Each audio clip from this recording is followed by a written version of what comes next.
Soybeans, they're down 1 to 7 cents. November down 7 at $8.43 per bushel. Soybeans did post sharp gains the previous 2 days as prices bounced off contract lows, and traders are now back on the sell side to end the week amid ideas that that bounce may be overdone.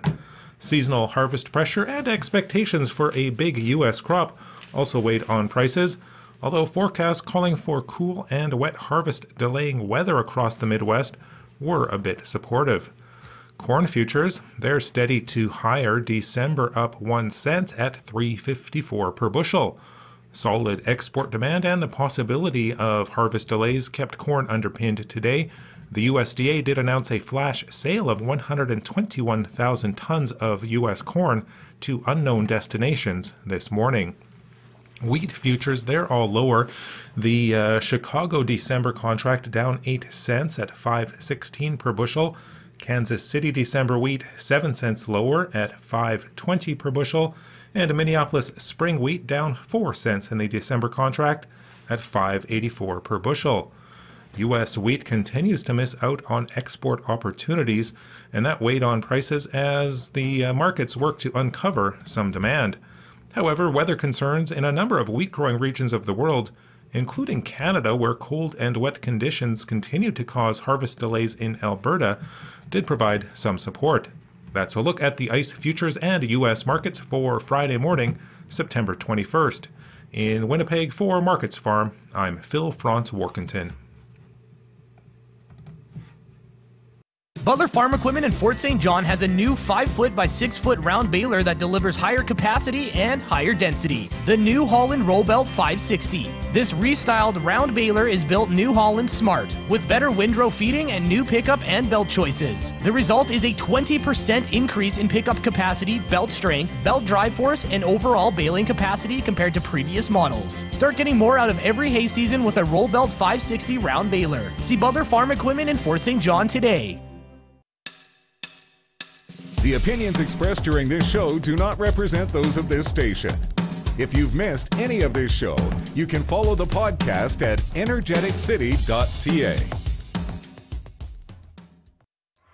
Now, an in-depth look at the news and information shaping our community. This is Trev Talks with your host, Trevor Boland. That's actually a lie. The host this week is not Trevor Boland. It's myself, Chris Newton, news director here at Moose FM, energeticcity.ca. And the opinions apparently may or may not, well, depending. I kind of represent the station instead of, Trevor. But we've got MP Bob Zimmer here, who we're going to be speaking with this week on Trev Talks. Talking about it's a very interesting time in federal. Talks. How about we relabel it just for today? We could do Chris that. Talks. Yeah. I guess it's a very interesting time in federal politics. Yeah. The House of Commons is going to be reconvening pretty quick here. Yeah. Lots going on. One thing, I guess we'll talk about two things that you're involved in. One, Bill C-71, which is being proposed by Public Safety Minister Ralph Goodale. It's about looking at increasing controls on firearms. And the other one that we're going to be talking about this week, you are the co-chair of the Standing Committee on Access to Information, Privacy, and Ethics. So we're getting into, I guess, fake news. Yeah. We're sitting now. So I just came back from Ottawa last night. So I got in about midnight last night, and we just had our ethics committee meeting yesterday just to talk about the direction where we're going, and we've been actually talking to Damien Collins, our sister chair of a sister committee in the UK.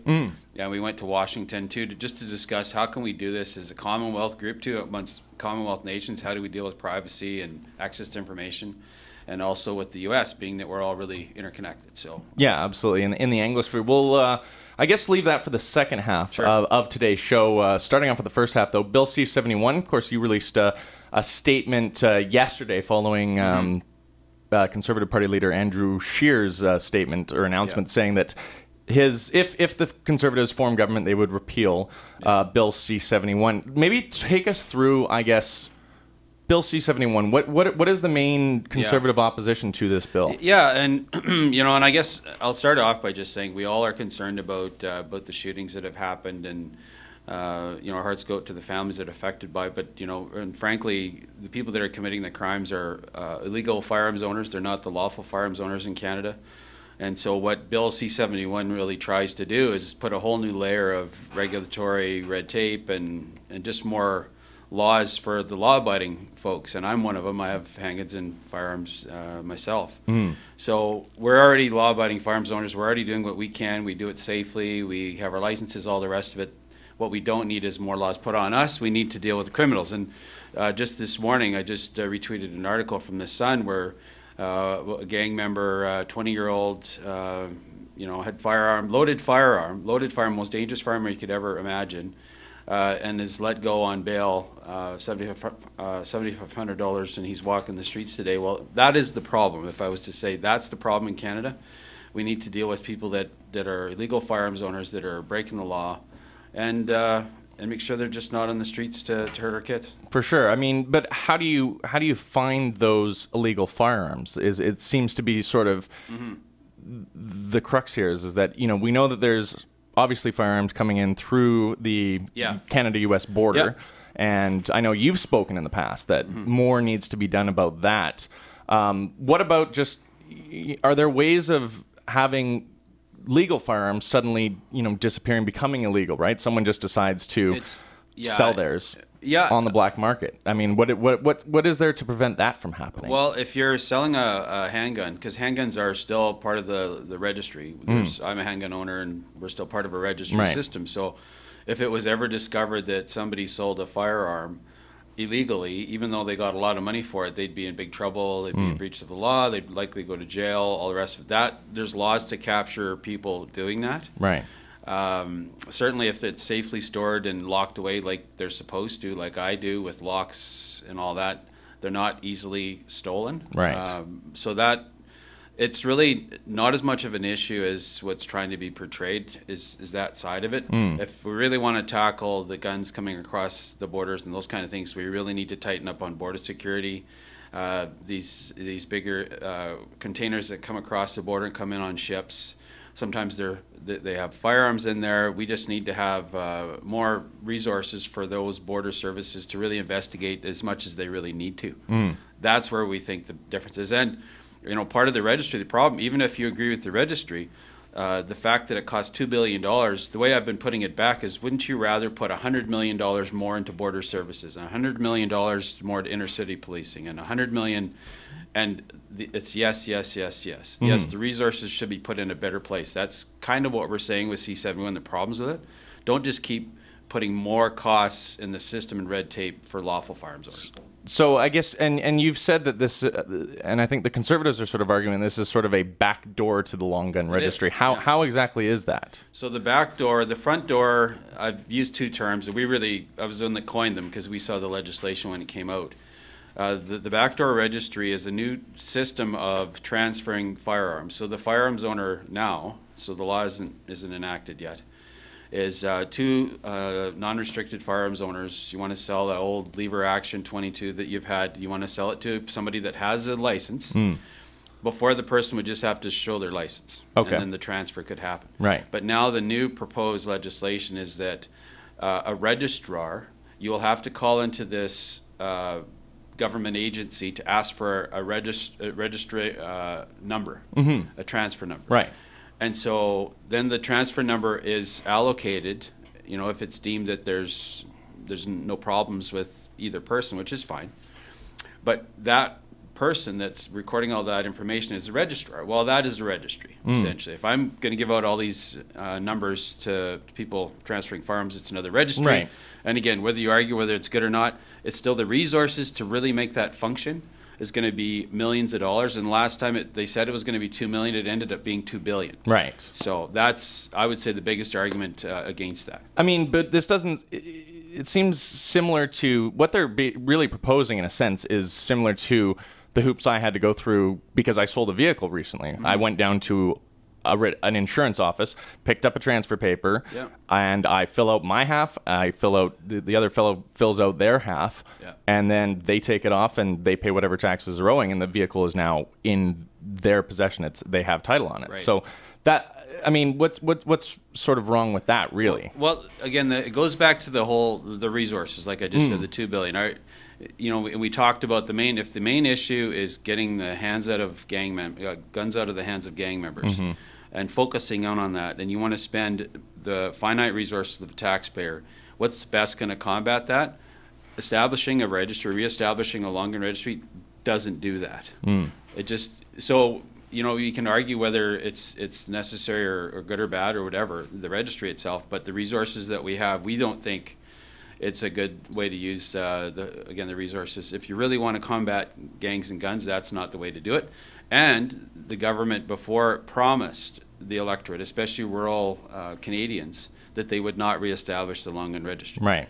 So it's a broken promise because they're reestablishing it, and it doesn't really do anything to prevent crime.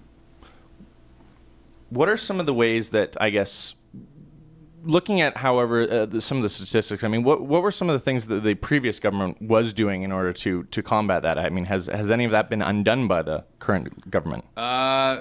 In terms of combating gun crime, I mean, we've got statistics that show from 2013 to 2016 there was a huge increase in gun violence across the country. Yeah. Well, to be fair, too, that increase is really, and this is what the government uses. They use an outlier, and that it was an extremely, I think it was 2012, extremely low year of gun crime. Right. So that's how they base their baseline, is that there's been this dramatic increase. When you if you looked at a 10 to 20 year span, it's been actually dropping in terms of the average overall, right? So I'm still saying one gun crime, if it's one person involved in that, somebody dies, it's one too many. Right. There's no question. But let's give the resources to the police force, the border services agencies that can best use it to really get to the bottom of the problem. I think one thing about this Bill C-71, which I find interesting, if I'm not mistaken, the bill would seek to put the decision-making when it comes to deciding what is a prohibited, what is a restricted, what is a non-restricted firearm back to, I believe it was the RCMP. Currently, it's with the government? Yeah, it's kind of a multi-stage process. There was a Firearms Advisory Council that was part of the process. So we had firearms experts, like legitimate experts, and not just somebody there that's been politically based. It's, would be part of this classification advisory group. What do you mean by expert?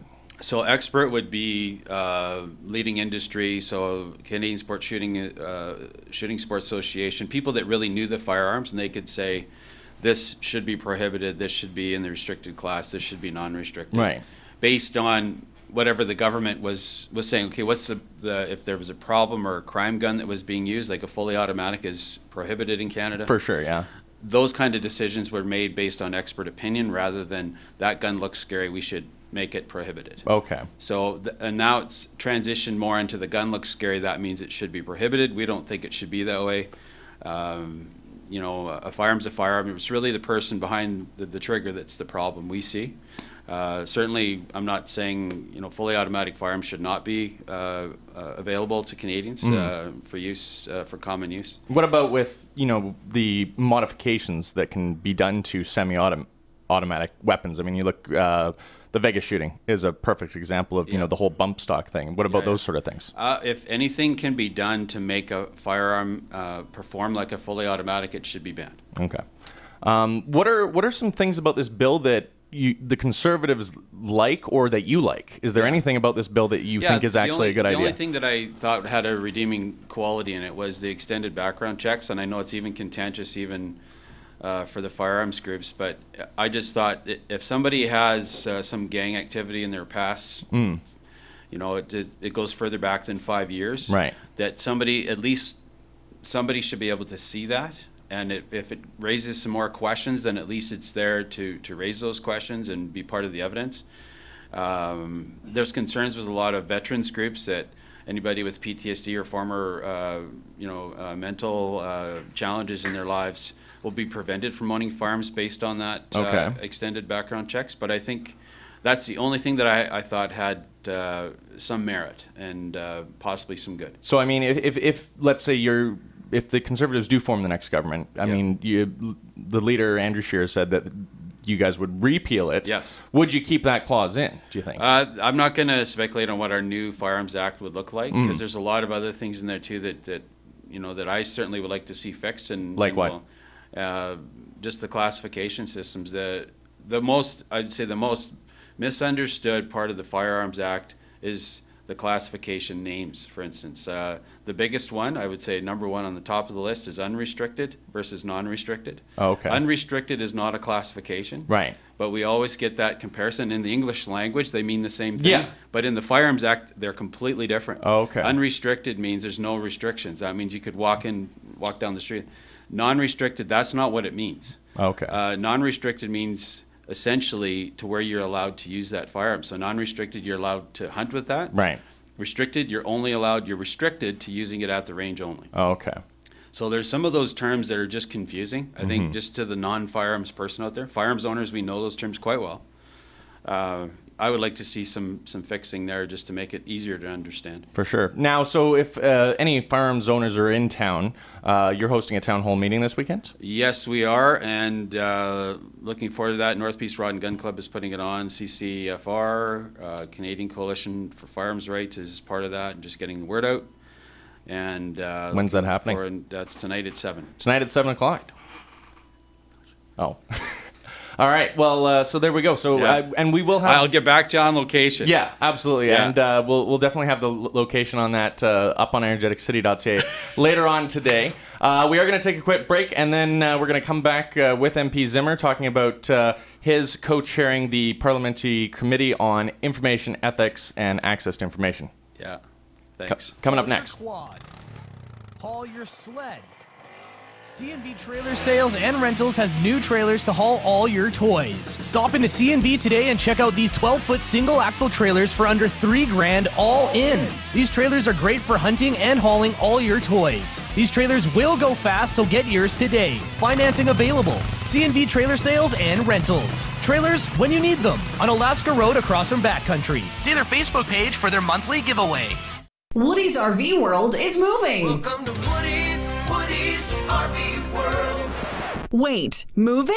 That's right, Woody's is moving. RVs. Unreal markdowns on a province-wide selection of quality new and pre-owned RVs, all with easy payment plans. Everything RVing is discounted, even accessories. But don't miss out, because these RVs are priced to move now. Woody's RV World Grand Prairie, the RVer's first choice, north on 100th Street. RV online at woodysrv.com.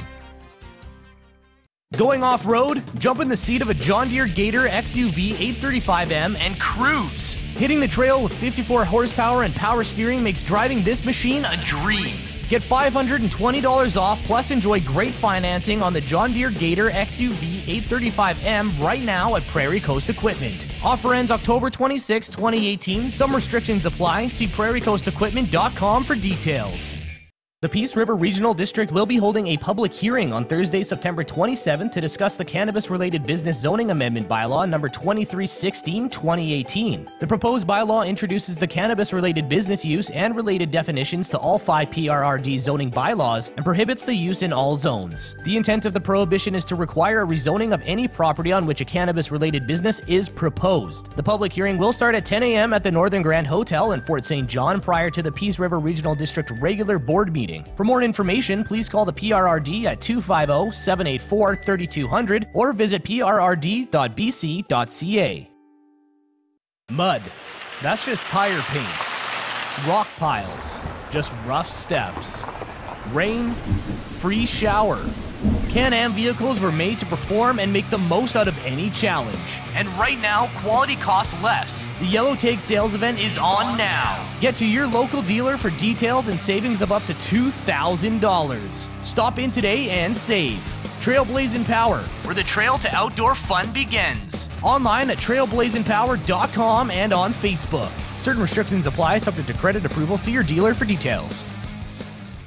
The Hairbin and the HB Spa are showing their clients how amazing they are with a Customer Appreciation Day, Friday, September 28th. Stop in for prize draws, 20% off retail with select items 30 to 50% off. Bring a non-perishable food item for the Women's Resource Center and receive 15% off any service. Plus, enter to win $500 with every service at the salon and barbershop until December 31st. The Hairbin and the HB Health and Body Wellness Spa, voted Best Spa and Best Estheticians in the 2017 People's Choice Awards.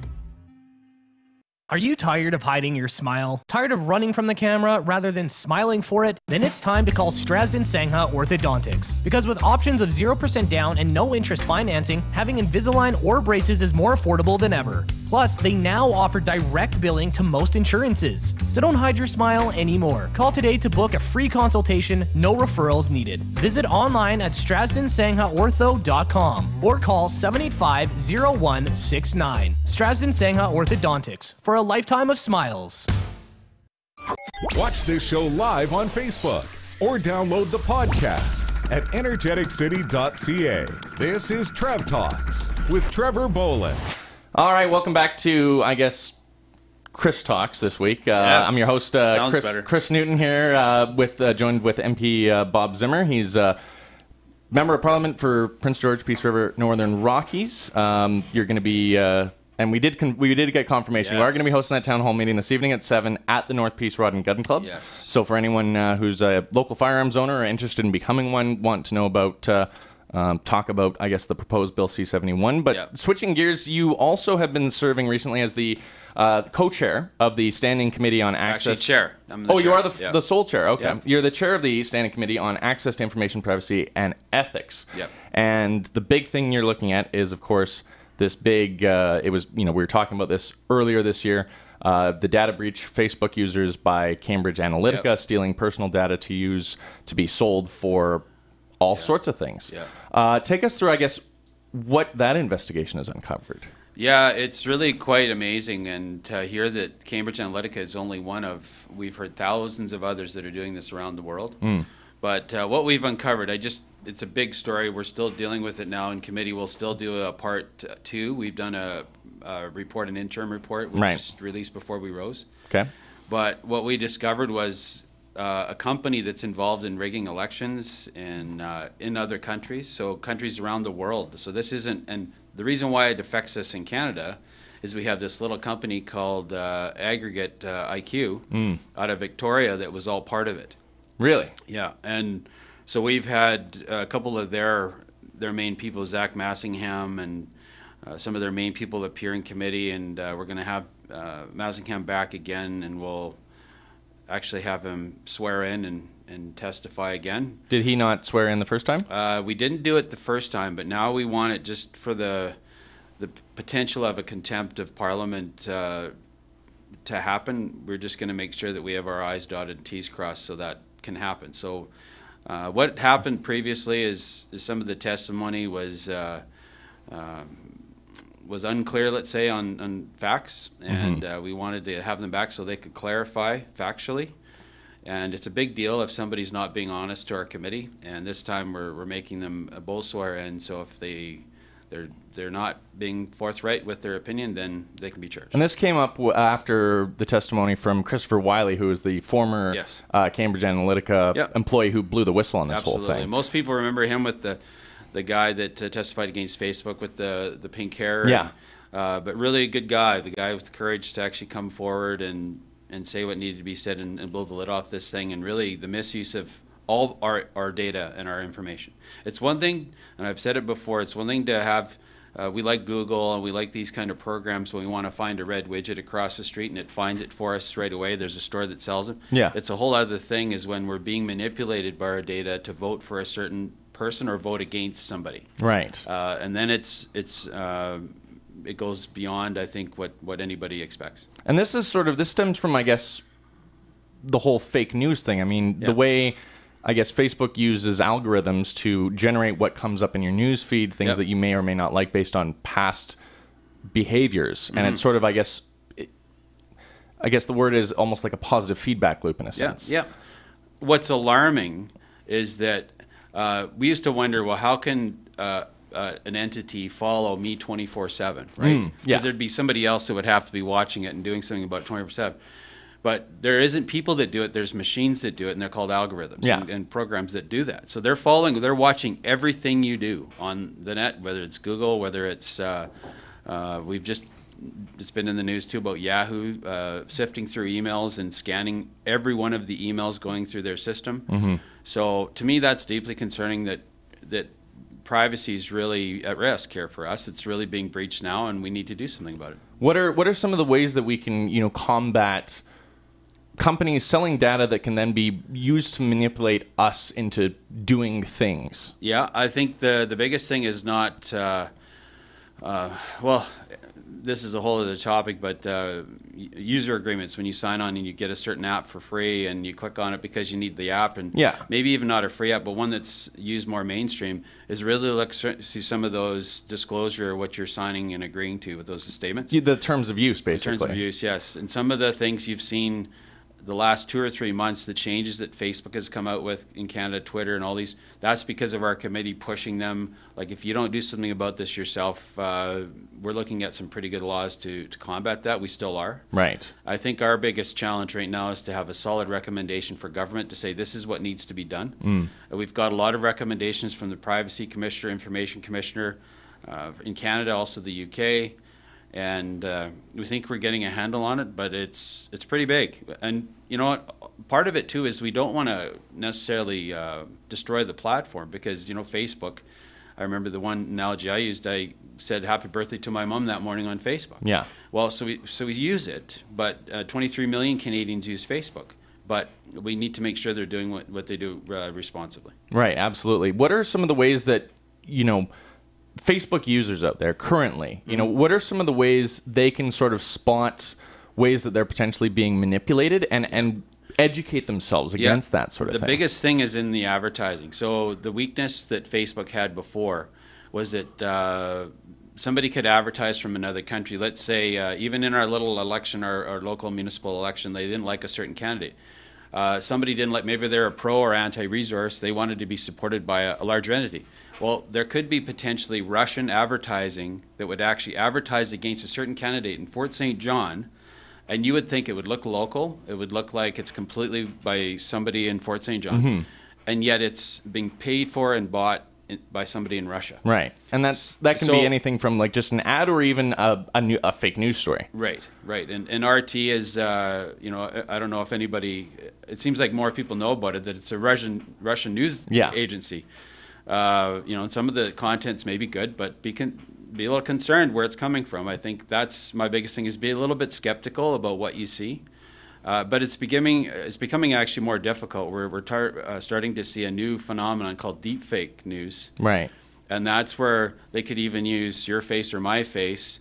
Algorithms to grab my face and have me say something that I would never say. Right. But it would look completely real. So that's the challenge. How do we deal with this technology that's there? And it's challenging. I think one thing that I would say is the source that we really need to get to is any of these ads that are coming in, they need to say where they're from. And Facebook needs to make sure that's part of their rules, and it needs to be disclosed. Just like an election campaign signs, this has been approved by the Bob Zimmer campaign. Right. We need to make sure that that's part of their advertising, is that it's clear where it's coming from. For sure. And I guess that same thing goes for news organizations. They need to explicitly say who they are, where they're from, that sort of thing. Yeah, I would say just for transparency is probably a key word to use too. It's one thing, if we know where that's coming from, then let us make a decision whether we keep listening or not. Right. But if we don't know where it's coming from, then we're being misled, and it's not good for our society. And again, red widgets are one thing, but when you're starting to pick winners and losers in our democracies, that's a big concern for a lot of us. Yeah, absolutely. So now you said that your committee is coming back into session this fall, and you guys are going to do part 2, I guess? Yep. When can we expect the final report on this and recommendations to the government? We're going to be done. Our goal is to be done by November 1st, and then we're moving on to other topics. But we've just been in conversation with Damien Collins, our UK. He's the UK chair of that committee. So we're looking at getting together and hammering some of this stuff out in the meantime in November, maybe January. Okay. So that's going to be something else that we deal with too. And Damien's been aggressive, and I would say our committees, we're partisan people, but we've really been working. I work with Charlie Angus, Nathaniel Erskine-Smith, Peter Kent is our critic, really working together to see this is forwarded in the proper way. None of us want to see this be manipulated in our democracy. None of us across the party. So yeah. I've been really happy with how we're working together on it. Awesome. And definitely looking forward to that final report. That's, I think, all the time we've got today. Looking over at Dave. Is that all the time we got? Yeah, Chris Talks has a ring to it, though. I kind of like that. Well, hopefully, it's busy doing one this more stuff, thing you're gonna do, Chris? Apparently, I guess. I am going to be hosting this next week, basically until Trevor returns after the municipal election campaign concludes. The end of that, of course, is October 20th. Yeah. So stay tuned for that. We're going to work on a special guest for next week. Again, thanks so much for tuning in, and you can watch this if you didn't get the whole thing. It's going to be up on the energeticcity.ca Facebook page. Bob, thanks so much for joining me today. Thanks a lot, Chris. Our community first. This is Trev Talks with your host, Trevor Bolin.